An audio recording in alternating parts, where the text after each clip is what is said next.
Olá, eu sou a Graziela Pereira. Olá, eu sou o Alexandre Penha. Eu sou o André Gustavo. Eu sou José França Silva Neto. E eu sou Abner Eliezer. Nós somos estudantes do curso de Agrimensura da Escola Técnica Antônio Vasco Venchiarucci e o nosso tema a ser apresentado é usucapião extrajudicial de imóvel urbano. Usucapião. A palavra usucapião vem do latim usucapio, que é traduzido como tomar ou adquirir pelo uso. Como funciona o usucapião? De uma forma simplificada, qualquer indivíduo que tenha posse, o objetivo de dar uma função social, e a intenção de cuidar de um bem como se fosse seu. Pode entrar na justiça para obter o bem por uso capião após um certo período de tempo. A usucapião é baseada principalmente no 23º item do artigo 5º da Constituição Federal Brasileira, que determina a propriedade atenderá à sua função social.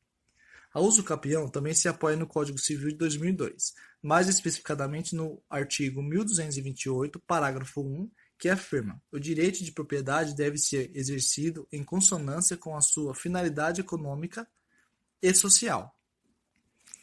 Requisito para usucapião.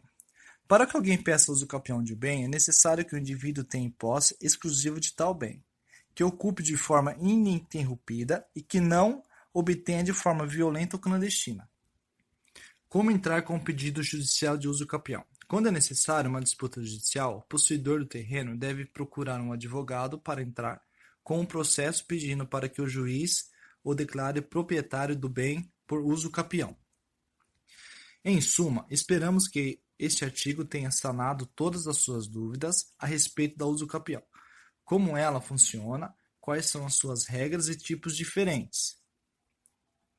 A usucapião é uma importante forma de manter o princípio constitucional de dar função social à propriedade e de regularizar situações onde o bem é imprescindível para moradia, subsistência ou atividades econômicas do possuidor.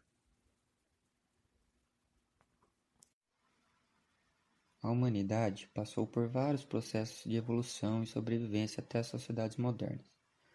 Os povos nômades não tinham moradia fixa, pois viviam de caça e frutas. Com o passar do tempo, tiveram mudanças de hábitos, havendo assim a necessidade de ter uma moradia fixa, sobrevivendo do cultivo de seu próprio alimento e da criação de animais. Com o desenvolvimento da sociedade, se tornou necessário demarcar áreas, descobrindo assim a topografia e formando vilas, bairros e cidades. Para essas demarcações, eram necessários instrumentos e acessórios, porém, naquela época, não tinha muita precisão.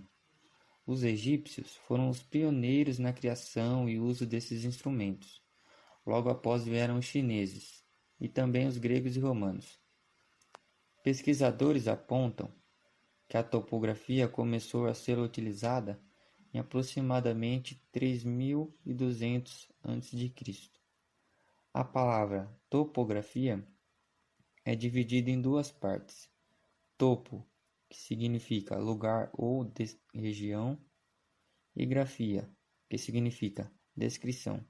Sendo assim, topografia significa descrição de um lugar. Origem do usucapião.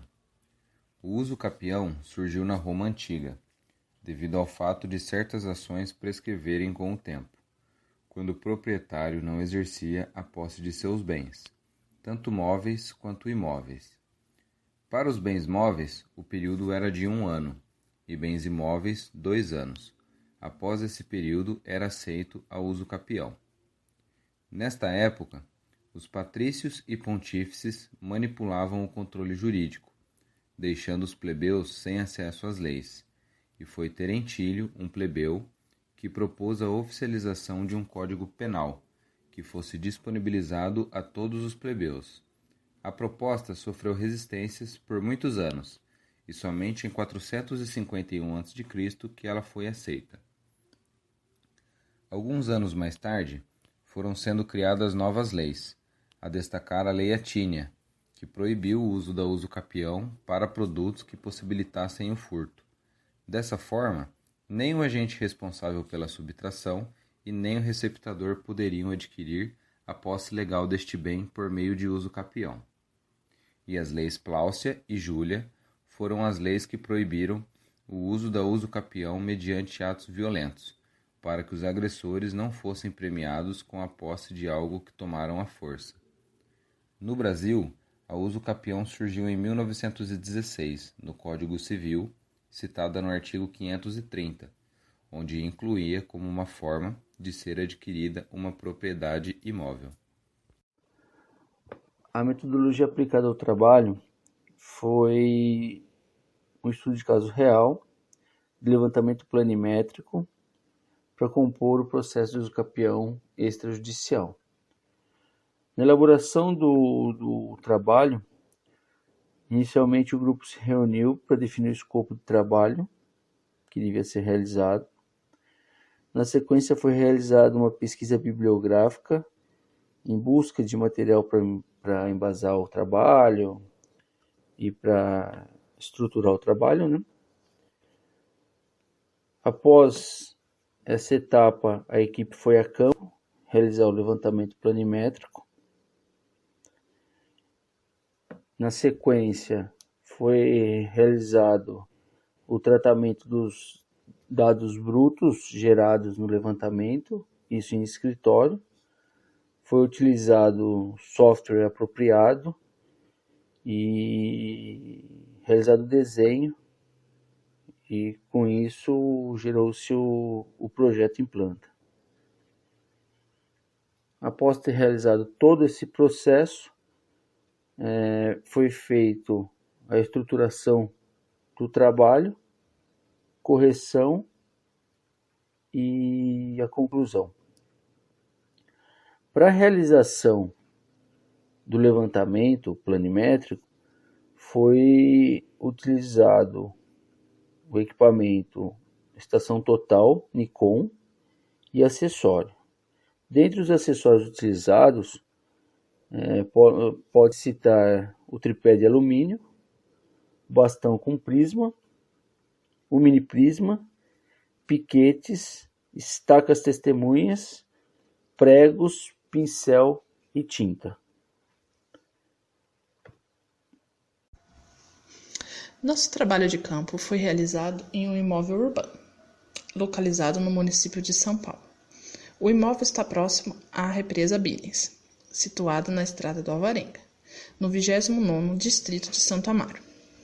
O imóvel do presente trabalho é uma chácara para temporadas de férias e afins, intitulada Chácara Sete Praias. O trabalho de campo foi realizado no dia 12 de maio de 2020. O local foi escolhido por ser um caso real de uso capião extrajudicial e por conter um responsável técnico no local. O presente processo segue em trâmite para dar entrada no cartório de registro de imóveis. Ao chegarmos no local, fomos recebidos pelo proprietário do imóvel, que nos permitiu acesso pleno ao imóvel. Começamos os trabalhos percorrendo o perímetro do imóvel para que estudássemos o melhor local para a implantação da poligonal.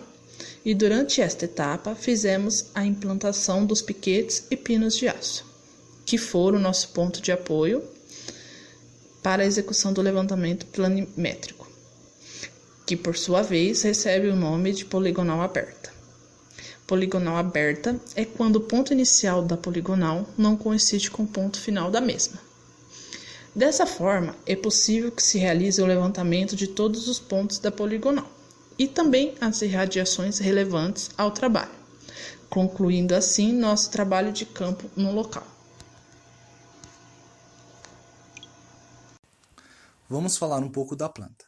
A planta ela foi executada em cima de um levantamento topográfico, cadastrado em campo. Foi uma equipe de topografia, cadastrar todo o perímetro do terreno. Foi feito o levantamento da rua, as divisas e os confrontantes, e cada ponto foi coletado com uma estação. Depois chegou no escritório, a gente fez todo o cálculo no programa GeoFICE para calcular cada pontos irradiados e ponto de poligonal do levantamento. Em cima disso, depois dos cálculos, foi feito o desenho, montamos o desenho com as medidas de divisa e ângulos, né, azimuth. E na planta precisa ter todos os confrontantes, matrícula do terreno, contribuinte em voltas que faz em torno do terreno. Vamos falar um pouco agora sobre o memorial descritivo. Para você fazer um memorial descritivo, precisa estar com a planta pronta.